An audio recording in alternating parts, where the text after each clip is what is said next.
নির্বাচনটা আমার কাছে মানে খুব একটা সম্পূর্ণ নির্বাচন আমার কাছে মনে হয়নি। নির্বাচনটা যতটুকু হয়েছে ভালো হয়েছে।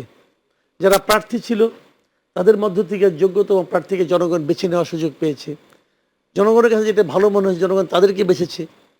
জামাতের সঙ্গে জোট যখন এনসিপি করলো, উনি যদি সেখানে থাকতেন হয়তো উনি একটা খুব ভ্যালিড ক্যান্ডিডেট হইতেন, খুব পাওয়ারফুল ক্যান্ডিডেট হতে পারতেন। কিন্তু সেটা কিন্তু ওই লোকটা কিন্তু ওনাকে তাড়িত করে নাই। উনি নিজের আদর্শের কাছে কিন্তু আপোষ করেন নাই। ওখান থেকে উনি সরে এসে স্বতন্ত্র ইলেকশন। আমি এই ধরনের লোককে চাই। যে ধরনের লোক যদি উচ্চ কক্ষে থাকে না, তাহলে গণতন্ত্রের সৌন্দর্যটা বৃদ্ধি পাবে। কারণ সিদ্ধান্ত তো নিম্ন কক্ষই নেবে, বাট আলোচনাটা তো হবে। এই ধরনের লোককে আমরা কিন্তু আলোচনার টেবিলে চাই। এই ধরনের লোককে কিন্তু আমরা সংসদের বিতর্কে চাই, উচ্চ কক্ষে চাই। তাকে তার তো পক্ষে নিম্ন কক্ষে যাওয়া সম্ভব না, কোনো স্কোপ নাই। হ্যাঁ, না, এটা ভোটের অনুপাত হলে একজন পাবে 46টা, একজন পাবে 43টা, বোঝাই যাচ্ছে। 46-এর জায়গায় 47 হতে পারে, কারণ ওইটা 0.5 এর চেয়ে বেশি। তাহলে 47 হবে, তাহলে এরকম হতে পারে। এখানে একটা ব্যালেন্স হয়। কিন্তু আমার কথা হলো কি, এটা তো নীতিগত সিদ্ধান্তের ব্যাপার। রাইট। বিএনপি কোন সিদ্ধান্তে যাবেন তা তো আমি বলতে পারবো না। এটা তাদের রাজনীতি কি, তাদের পলিসি কি, এটা তো আর আমার জানার ব্যাপার না, বলার ব্যাপার না। এটা তারাই সিদ্ধান্ত নেবেন। রাইট।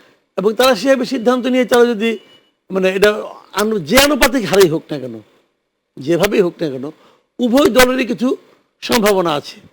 মানে বিএনপি যদি ওইভাবে নেয় তাহলে একটা পাবে, আবার যদি আপনার নিম্ন পক্ষের আনুপাতিক হারে হয় সেক্ষেত্রে হয়তো আপনার এই জামাত পাবে গিয়ে ধরেন আপনার 27টার মতো।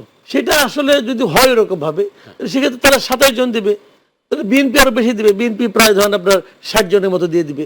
তো সেখানে বিএনপি ওটাও ঠিক করবে, ওই 60 জন আমি যেভাবে হোক সেখানেও এইভাবে যদি তারা যদি এই লোকগুলিকে নেয় এরকম বিভিন্ন, যেমন ধরুন স্পোর্টসের ক্ষেত্রে বাংলাদেশে অনেকগুলি সেক্টর আছে, স্পোর্টস থেকে একজন এক্সপার্টকে নেবে। মানে আমি বলতে চাচ্ছি কি, সেক্টর এমন কিছু লোককে নেবে যে নেওয়ার মাধ্যমে প্রমাণ হবে যে এরা একটা জাতীয় ঐক্যের কথা চাচ্ছে।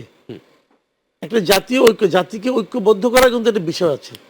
তারা সেই ঐক্যের যে বিষয়টা সেটাকে তারা এখানে বাস্তবায়িত করতে চাচ্ছে। এই ধরনের আমি কিছু চাই। নির্বাচনটা আমার কাছে মানে খুব একটা সম্পূর্ণ নির্বাচন আমার কাছে মনে হয়নি। নির্বাচনটা যতটুকু হয়েছে ভালো হয়েছে। যারা প্রার্থী ছিল তাদের মধ্য থেকে যোগ্যতম প্রার্থীকে জনগণ বেছে নেওয়ার সুযোগ পেয়েছে। জনগণের কাছে যেটা ভালো মনে হয়েছে জনগণ তাদেরকে বেছেছে। তো সেই দিক দিয়ে বিচার করলে ভালো হয়েছে।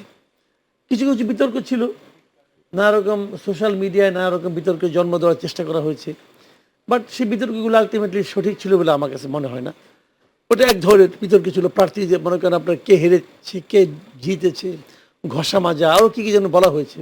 তো সেটা আমার কাছে মনে হয় না যে খুব একটা ধোপে টিকেছে। কারণ এটা প্রথম দেখলাম যে আপনার এই প্যারিস থেকে এক ইউটিউবার, উনি খুব প্রভাবশালী ইউটিউবার, উনি বলতেছেন যে 53টা আসনে নাকি মাত্র 5000 ভোটের ডিফারেন্সে জয় হয়েছে, জয় পরাজয় নির্ধারিত হয়েছে, এবং এই সবগুলিতে নাকি জামাতের প্রার্থীকে হারানো হয়েছে। দেখলাম পরে আবার আজকে দেখলাম যে ডিসমিস ল্যাব একটা আছে, ওরা একদম মানে সব ভোটের হিসাব নিকাশ করে বলে দিল আসলে তো 53টা না 22টা আসনে ডিফারেন্স 5000 কিংবা তার চেয়ে কম ছিল।